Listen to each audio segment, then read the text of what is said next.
Hello friends, how are you? This is Chirag sir English and you are learning the new topic name frame the question. વિદ્યાર્થી મિત્રો આપણે આગળના લેક્ચરમાં 12 કાળ શીખી ગયા. આશા છે કે તમે લોકો ઘરે એમનું રિવિઝન કરેલું હશે. છેલ્લે આપણે લોકોની એવી વાત થયેલી કે 12 ટેન્સને આપણે કડકડાટ બોલશું. આઈ તમે ગો, આઈ ડોન્ટ, ઈ તમે ગો, ડુ આઈ તમે ગો, ડોન્ટ આઈ તમે ગો, આઈ તમે ગો, આઈ ડિડન્ટ, ઈ તમે ગો, ડીડ આઈ તમે ગો, ડિડન્ટ આઈ તમે ગો, એવી રીતે તમારી સામે હું બોલેલો હતો. તમને પણ શીખવાડેલું કે આમ પ્રેક્ટિસ કરાય. પહેલા સાદા કાળ, પછી ચાલુ, પછી પૂર્ણ, પછી ચાલુ પૂર્ણ. ત્યાર પછી બોર્ડની પરીક્ષામાં ચેન્જ ધ ટેન્સ આપણને કઈ રીતે પૂછાય છે એના આપણે બોર્ડના પેરેગ્રાફ પણ જોયા. હવે આપણે એક નવો ટોપિક શીખવા જઈ રહ્યા છીએ. ટુ બી ના રૂપો, ટુ હેવ ના રૂપો, ટુ ડુ ના રૂપો, પાર્ટ્સ ઓફ સ્પીચ. ત્યાર પછી આપણે શીખા ટેન્સ અને ત્યાર પછી એક્ટિવ પેસિવ. અને હવે આપણે આ છઠ્ઠો કે સાતમો ટોપિક થશે ફ્રેમ ધ ક્વેશ્ચન. ધોરણ 10 ની અંદર પણ તમે લોકો ફ્રેમ ધ ક્વેશ્ચન શીખી ગયા છો એટલે હાલમાં તમને શીખવવું બહુ સરળ થશે. પણ છતાંય ઘણા લોકો એવા છે કે એને હજુ ફ્રેમ ધ ક્વેશ્ચન નથી આવડતું, કેમ કે એને સાદો પ્રશ્ન જ ન આવડતો હોય. અત્યારે ભૂલી જાઓ થોડીક વાર માટે આપણે આ બધું.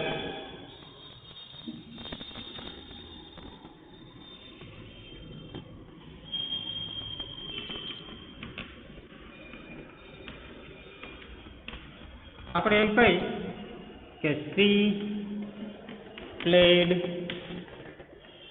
ટેનિસ. શાળાનો પ્રશ્ન વાક્ય બનાવો તો એને આનું પ્રશ્ન વાક્ય જ નહીં આવડે.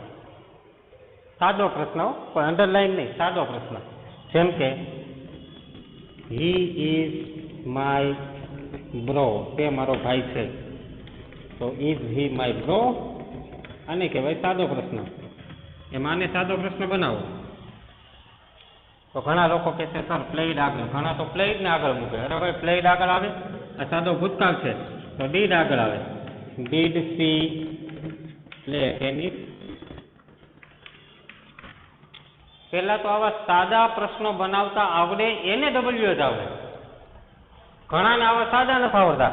હવે અહીંયા એમ હોત કે સી પ્લેઝ ટેનિસ તો અહીંયા શું આવી જાત? ડીડની જગ્યાએ ડઝ આવી જાત. વર્તમાનમાં ડુ ડઝ, ભૂતકાળમાં ડીડ. આટલું જ શીખવાનું છે. સહાયકારક હોય તો એને લઈ લેવાનું.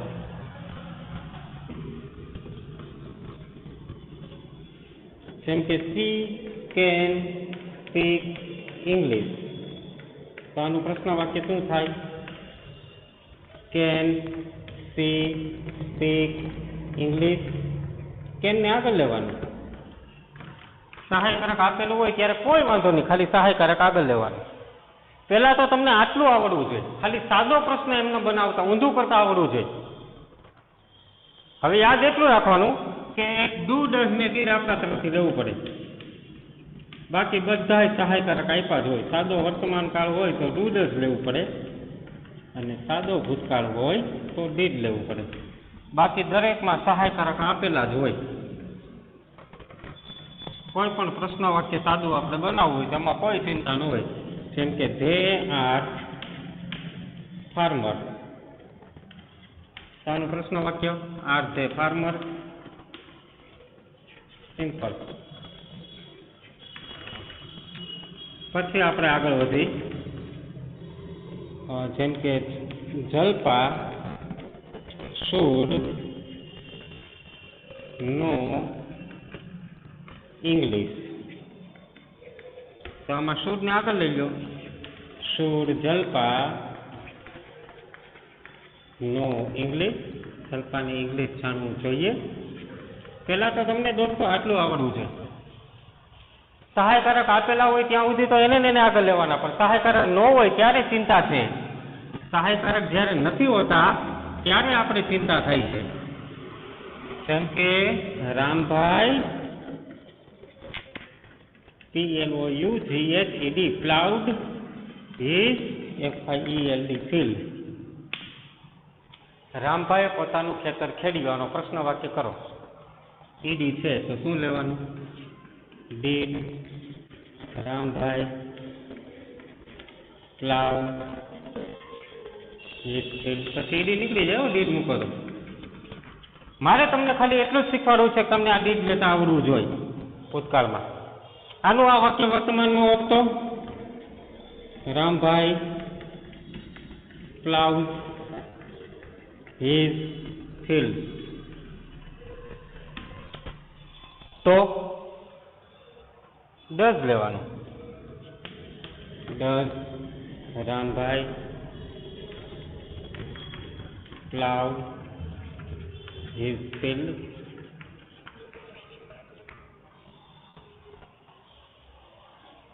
સિમ્પલ. તો ખાલી પેલો ટાર્ગેટ મારો એ છે કે તમને સાદું પ્રશ્ન વાક્ય બનાવતા આવડે તો તમને WH આવડે. હવે આપણે લોકો WH માં જાય, પણ એ પહેલા એક જૂનું એક્ઝામ્પલ આપી દઉં.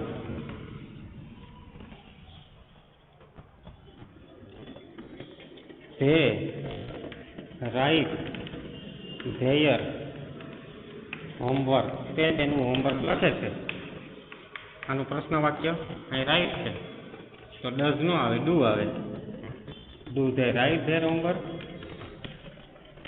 ડઝ તો ક્યારે આવે? જ્યારે ક્રિયાપદને STS લાગેલો હોય તો ડઝ આવે, અને ભૂતકાળનું રૂપ હોય તો ડીડ આવે. રાઈટના બદલે રોટ હોત, રોટ, તો અહીંયા શું આવે? ડીડ. આટલી વાતને પહેલા શાંતિથી સમજી લો, પછી આપણે આગળ વધશું.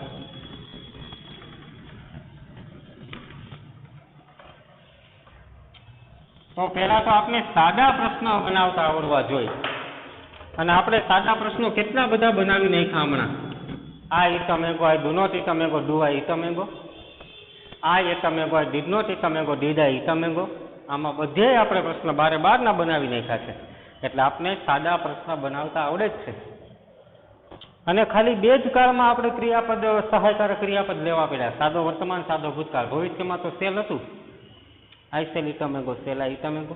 ચાલુ કાળમાં તો એમ હતું. I am eating a mango, am I eating a mango? I was eating a mango, was I eating a mango? I shall be eating a mango, shall I be eating a mango? I have eaten a mango, have I eaten a mango?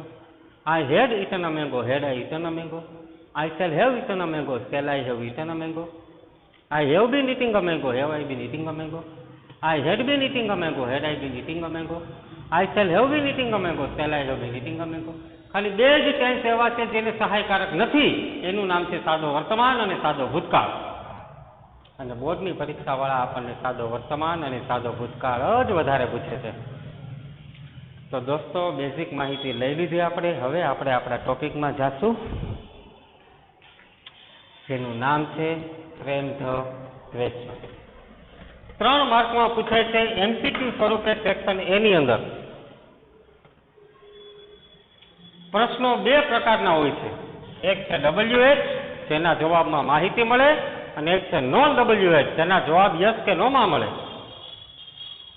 Non WH question હંમેશા સહાયકારક ક્રિયાપદ જેવા કે am is, are, was, were, do, does, did, have, has, had, can, could વગેરેથી ચાલુ થાય છે. Did લખવાનું રહી ગયું. આનાથી ચાલુ થાય, જેમ હમણાં આપણે ન કર્યું. આર ધે ફાર્મર, તેઓ ખેડૂતો છે, તો આનો જવાબ યસ કે નો માં મળે? યસ. ધે આર ફાર્મર, હા તેઓ ખેડૂતો છે. આ તો ખાલી તમારી જાણકારી માટે છે, આપણે જરૂર નથી આની. આપણે તો WH ની જરૂર છે આજે. હવે અહીંયા આપણે અંડરલાઈન કરેલા શબ્દો કે વાક્યને જવાબ સ્વરૂપે મળે તેવી રીતે પ્રશ્ન નિર્માણ કરવાનું રહેશે. ટૂંકમાં રેખાંકિત કરેલા શબ્દ કે શબ્દોને દૂર કરવા. For example, Charmi purchased a fantastic T-shirt. Charmi એક મસ્ત ટી-શર્ટ ખરીદ્યું. અંડરલાઈન શેમાં છે? ટી-શર્ટમાં. તો આ શબ્દ નીકળી જવો જોઈએ. આ શબ્દ નીકળી જાય એવી રીતે પ્રશ્ન બનાવવાનો. બીજી રીતે કહું તો આ જે અંડરલાઈન કરેલો શબ્દ છે એ જવાબ સ્વરૂપે મળે. ચાર્મીએ શું ખરીદ્યું? ખરીદ્યું? શુંથી પ્રશ્ન પૂછો તો તમને જવાબ મળે સરસ મજાનું ટી શર્ટ. એક સરસ ટી શર્ટ ખરીદ્યું. 4મીએ ક્યાં ખરીદ્યું? તો જવાબ ન મળે. 4મીએ કોણ ખરીદ્યું? જવાબ ન મળે. 4મીએ ક્યારે ખરીદ્યું? જવાબ ન મળે. શુંથી પ્રશ્ન પૂછો તો જ જવાબ મળે. તો અંડરલાઈન કરેલો શબ્દ આપણને જવાબ સ્વરૂપે મળે એવો પ્રશ્ન બનાવવાનો કે 4મીએ શું ખરીદ્યું.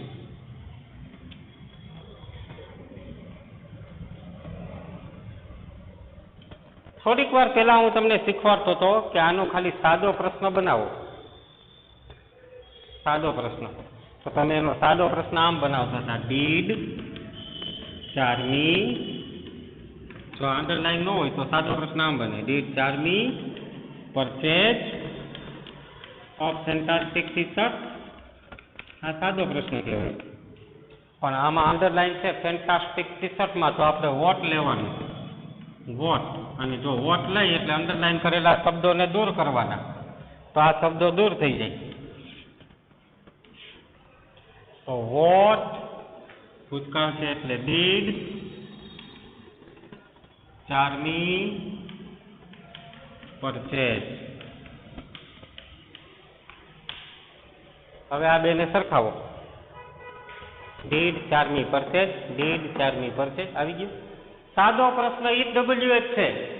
માત્ર આપણે શું કર્યું? વોટને આગળ મૂક્યો, દીવાનું નથી. સાદો જ પ્રશ્ન છે.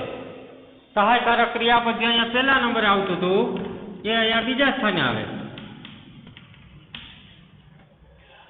અહીંયા આપણે ઈડી કાઢી નાખતા હતા, V1 લેતા હતા, તો અહીંયા પણ આપણે V1 લેવું પડે.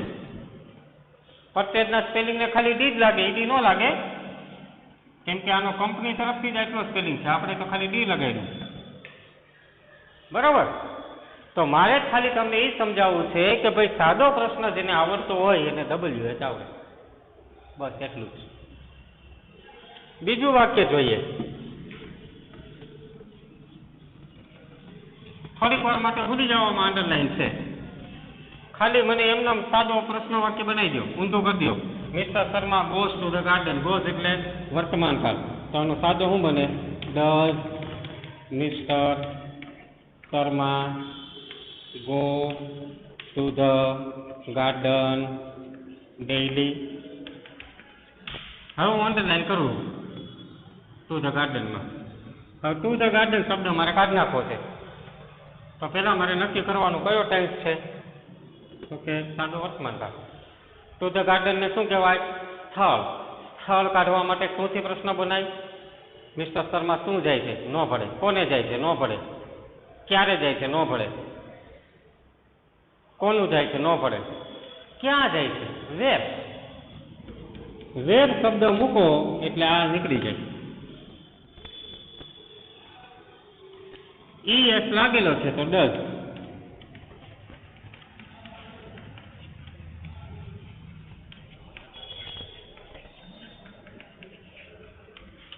વેર does mister Sharma go daily. નીચે જોઈ લો. Does mister Sharma go daily. Does mister Sharma go daily. અહીંયા આપણે ખાલી વેર મૂક્યું, અહીંયા વેર નહોતો, કેમ કે ત્યારે આ શબ્દ હતો ને. જેને સાદો પ્રશ્ન બનાવતા આવડે એને WH પ્રશ્ન બનાવતા આવડે. આ મારો કહેવાનો ટાર્ગેટ છે. તમને ઓલરેડી આવડતું જ હોય તો કાંઈ તમારે આ વિચારવાનું નથી, પણ જેને નથી આવડતું એના માટે આ ટ્રીક છે કે ભાઈ આ સાદો જ પ્રશ્ન છે, કોઈ નવીન નથી. ખાલી આપણે વેર શબ્દ મૂકો, બાકી આને કાઢી નાખો તો બે એક જ થઈ ગયા. અરે પણ મચ્છર થઈ ગયા બે એક. સિમ્પલ. અહીંયા સહાયકારક આગળ આવે પહેલા સ્થાને, અહીંયા સહાયકારક બીજા સ્થાને આવે. હજુ એકાદું વાક્ય લેવા દો.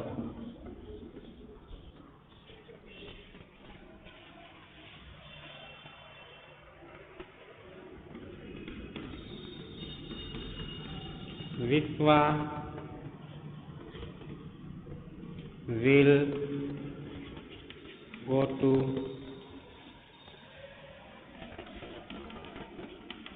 Big Boss 14.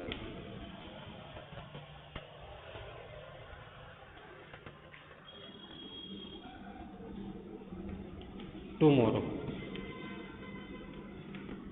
વિશ્વ આવતીકાલે બિગ બોસ સિઝન 14 જશે. વિશ્વ સિલેક્ટ થઈ ગઈ ભાઈ બિગ બોસ. હવે આમાં ક્યાંય અંડરલાઈન મેં કરી નથી હજુ. હવે આને મારે એમ કહું પ્રશ્ન વાક્ય બનાવો તો તમે શું કહો? સર વિલને આગળ મૂકો એટલે પ્રશ્ન વાક્ય બની ગયું. હવે અંડરલાઈન તમારે જ્યાં કરવું હોય ત્યાં કરો. ટુમોરો, ટુમોરો એટલે સમય. When will Vishwa go to BB 14. Big Boss 14 Vishwa ક્યારે જશે? જવાબ મળે કાલે, ટુમોરો. સાવ સહેલા છે પ્રશ્નવાચક શબ્દ, પણ એના માટે તમારી અંદર ટેન્સનું નોલેજ આવશ્યક છે. આવા પ્રશ્ન નિર્માણ માટે તેમજ યોગ્ય WH ની પસંદગીનું જ્ઞાન અનિવાર્ય છે. માટે તમને એક બોક્સ ભણાવીશ. બોક્સની અંદર આપણે શોર્ટકટની અંદર બધું લખેલું છે. કયા WH ક્વેશ્ચનનો ઉપયોગ શા માટે કરવો, કેવી રીતે એનો ઉપયોગ કરવો, ક્યારે સહાયકારક લેવું, ક્યારે ન લેવું. સહાયકારક માત્ર એક જ યાદ રાખવાનું, વર્તમાન કાળમાં ડુડજ, ભૂતકાળમાં ડીડ. બાકી બધા ટેન્સમાં આપેલા જ હોય. બરાબર, બહુ સહેલું છે, પણ કોન્સેપ્ટ ક્લિયર હોય તો, અધરવાઇઝ નહીં. અત્યાર સુધીનું જે કાંઈ મેં તમને ભણાવ્યું એની તમને PDF ફાઇલ મોકલી દીધી છે. ઇનકેસ તમને વ્યક્તિગત ન મળ્યું હોય તો પૂછી લેજો હેમાંગ સરને. બરાબર, બાકી બુક આપણે કમ્પ્લીટ તૈયાર જોશે. સારામાં સારા અક્ષરે, શક્ય હોય તો 2 પેનનો ઉપયોગ કરવાનો છે અને ખૂબ સારી રીતે લખવાની કોશિશ કરજો. કેમ કે આ બધી વસ્તુ સામે એકદમ સહેલી લાગે, પછી પૂછાય ત્યારે થોડુંક અઘરું લાગે. એના કરતાં બેટર છે કે આપણે રાજી ખુશીથી વ્યવસ્થિત બુકમાં લખાણ કરીએ.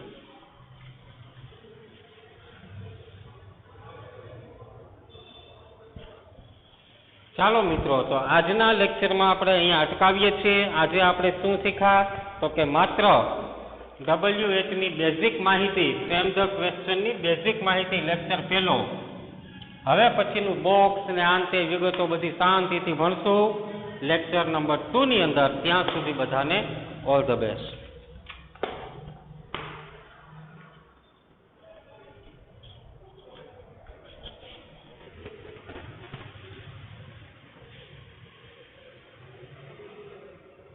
Hello friends, welcome back. Chirag Sir English, and you are learning from the question. Lecture number 2. દોસ્તો, આગળના લેક્ચરમાં આપણે ફ્રેમ ધ ક્વેશ્ચનની બેઝિક માહિતી મેળવી, જેની અંદર આપણે શીખ્યા કે ફ્રેમ ધ ક્વેશ્ચન બીજું કાંઈ નથી, માત્ર સાદો પ્રશ્ન બનાવવાનો જ છે. નવીન વસ્તુ એટલી થાય કે આગળ એક WH શબ્દ ઉમેરાય, જેમ કે હુ, વોટ, વેર, વેન, વાય વગેરે. શરૂઆતમાં આપણે 6 WH ક્વેશ્ચનની માહિતી મેળવશું, જેની અંદર હુ, whom, what, where, when અને why આવશે. બોક્સ નંબર 1 ની અંદર આપણે 6 WH શીખવાના છે. હુ એટલે એકદમ સહેલું. શરૂઆતમાં અંડરલાઈન આપી હોય એની જગ્યાએ હુ મૂકીને પાછળનું વાક્ય જે છે જે પોઝિશનમાં હોય એ જ પોઝિશનમાં મૂકી દેવાનું. કોઈ બીજો લાંબો ફેરફાર કરવાનો થતો નથી. હુની અંદર ડુ, ડઝ, ડીડ સહાયકારક આપણા તરફથી નહીં લેવાના. આપ્યા હોય એમાં નકાર વાક્યમાં તો લેવાના. હકાર વાક્યમાં કોઈથી ડુ, ડઝ, ડીડ તો હોય નહીં, સહાયકારક નકારમાં આપ્યા હોય એને લઈ લેવાના. બાકી અમુક કાળ એવા છે જેમાં સહાયકારક હોય જ, જેમ કે સેલ વેલ ભવિષ્યમાં હોય જ, હેવ એઝ પૂર્ણકાળમાં હોય જ. બેઠા બેઠા લઈ લો. જો example number question word how to use. ક્રમ પહેલો, ક્વેશ્ચન વર્ડનું નામ છે પ્રશ્ન શબ્દનું હુ. હુ એટલે કોણ. હાઉ ટુ યુઝ કેવી રીતે વાપરાય. આસ્કિંગ ફોર સબ્જેક્ટ કરતા વ્યક્તિ માટે. અહીંયા છે રૂપા હેલ્પર ધેમ, તો આપણે કાંઈ વિચારવાનું નહીં. હુ હેલ્પર ધેમ, બસ પૂરું. આનું ગુજરાતી શું થાય ને ઇંગ્લિશ શું થાય ને એવું કાંઈ નહીં. ખાલી શરૂઆતમાં હું મૂકી દો, વાત પૂરી. Ram respect all. Who respect all. પૂરું. Vikrambhai does not love his country. Who does not. તમને એમ થાય સર તમે તો ના પાડતા હતા ને ડુ ડઝ નહીં લેવાના, પણ અહીંયા તો નકાર વાક્ય છે. જો આપ્યું જ છે, આપણે તો ખાલી આગળ હુ મૂક્યું, બાકી આપણે કાંઈ નહીં કરવાનું, પાછી એમનેમ. Who does not love his country. Finish. Smita has a nice sari. Smita પાસે એક સરસ સાડી છે. Who has a nice sari. Simple. હવે એક નવો ઉપયોગ તમારે શીખવાનો છે હુનો, જે કદાચ નહીં ખબર હોય. Girls want chocolate. છોકરીઓને ચોકલેટ જોઈ છે, તો અહીંયા હુ આવે. હુ વોન્ટ ચોકલેટ નહીં, આ વોન્ટ છે ને એને એક વચન કરી નાખવાનું. હુ વોન્ટ ચોકલેટ.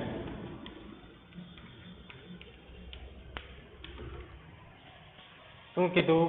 ક્રિયાપદ અહીંયા બહુવચનનું છે વોન્ટ, એનું એક વચન થાય વોન્ટ. કોને ચોકલેટ જોઈ છે? યાદ રાખો, અહીંયા જ્યારે આવી રીતે ક્રિયાપદ હોય એક વચન બહુવચનમાં, તો આપણે એક વચનનું લઈ લેવાનું. અહીંયા આર હોય તો ઇઝ લેવાનું. જેમ કે Arjun and Daulat are my brother. અહીંયા અંડરલાઈન છે, તો આપણે પૂછવાનું એક વચનમાં જ, હુ ઇઝ યોર બ્રધર.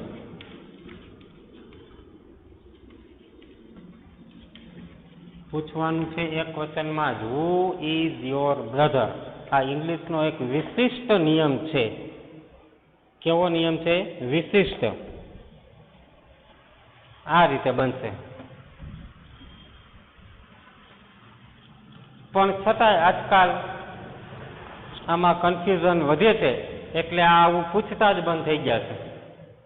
એક વચન ને બહુવચન ને આવું કાંઈ પૂછતા જ નથી. હુનો ઉપયોગ પૂછે તો સીધો સાદો જ પૂછે, આવી માથાકૂટ વાળો પૂછતા નથી. છતાંય આપણે યાદ રાખવાનું કે હુથી એક વચનનું આપણે વાક્ય બનાવવું પડે.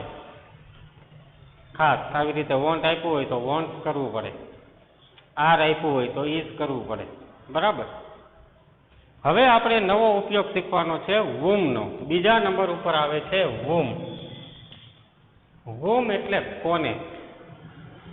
આસ્કિંગ ફોર ઓબ્જેક્ટ, કર્મ, વ્યક્તિ માટે.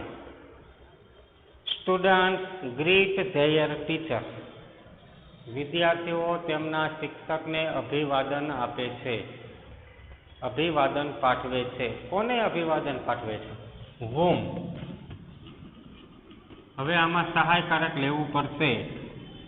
આ વુમ એવું છે કે જેની અંદર તમારે સહાયકારકનો ઉપયોગ કરવાનો. યુઝ, ડુ, ડઝ અથવા ડીડ અથવા અન્ય અધર ઓક્ઝિલરી, અધર હેલ્પિંગ વર્બ.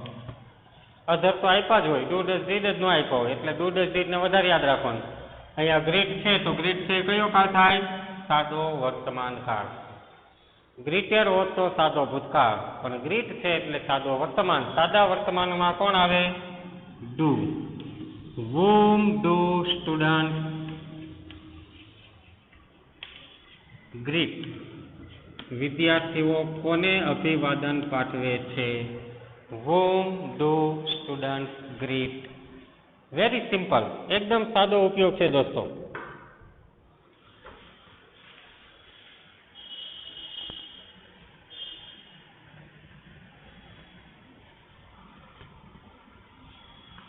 વિડીયો ચાલુ જ રાખજો 1 મિનિટ માટે, થોડુંક મોબાઈલમાં સેટિંગ કરવું પડે એમ છે.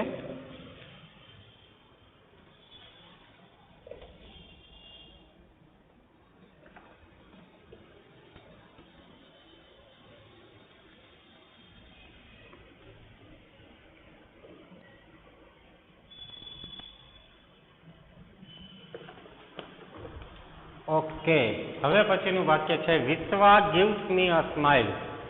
વિશ્વા મને સ્માઇલ આપે છે. કોને? મને.